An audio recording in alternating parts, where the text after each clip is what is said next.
আপনার কি রোগ ধরা পড়লো? ফুসফুসে ক্যান্সার। ফুসফুসে ক্যান্সার ধরা পড়লো। আপনি 1 মাস ওষুধ খেয়েছেন, এখন আপনি নিজেকে সম্পূর্ণ সুস্থ মনে করেন?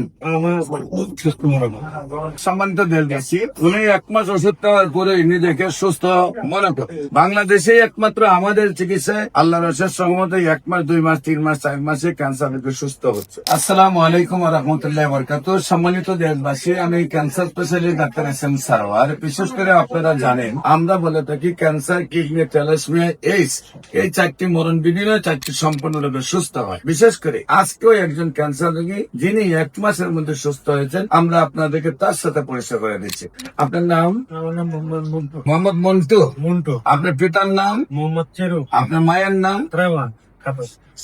সাহারাবান খাতুন। আপনাদের গ্রাম? চৌপুক্রিয়া। চকুকিরা। Post office? কাটালবাড়ি। কাতালবাড়ি। থানা? দুর্গাপুর। দুর্গাপুর। জেলা? রাজশাহী। রাজশাহী। আপনার কি প্রবলেম হয়েছিল? কোথায় কোথায় চিকিৎসা করেছেন? রাজশাহীতে চিকিৎসা করছি, পপুলাতে করছি। পপুলার করে কোনো ফলাফল পাইনি। রাজশাহী পপুলারে করছেন। পপুলারে পপুলারে করার পর আপনার কি রোগ ধরা পড়লো? ফুসফুসে ক্যান্সার। ফুসফুসে ক্যান্সার ধরা পড়লো। তারপর সেখানে চিকিৎসা করে কি আপনার আমি সেখানে চিকিৎসা করে কোনো ফলাফল পাইনি। পরে আমার এক সুস্থ হন না? না, সুস্থ হই না। পরে আমি আইটি গেছি। পরে আমার এক ভাইয়ের দ্বারা এই জায়গার ঠিকানা পাই, আমি এখানে এসে 1 মাসের বাচ্চা নিয়ে অনেক আর আপনি 1 মাস ওষুধ খেয়েছেন, এখন আপনি নিজেকে সম্পূর্ণ সুস্থ মনে করেন? আমার সুস্থ মনে হয়। আল্লাহর অশেষ রহমতে সম্মানিত দেশবাসী, উনি 1 মাস ওষুধ খাওয়ার পরে নিজেকে সুস্থ মনে করেন।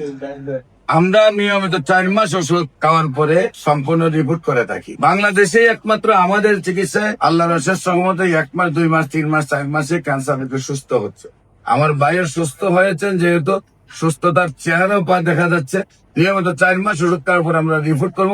আপনারা দোয়া করবেন আল্লাহ যেন ওনাকে সম্পূর্ণরূপে সুস্থ করে এবং আজীবন যেন উনি সুস্থ থাকেন, এবং যে কোনো প্রয়োজনে স্ক্রিনে দেওয়া নাম্বারে যোগাযোগ করুন।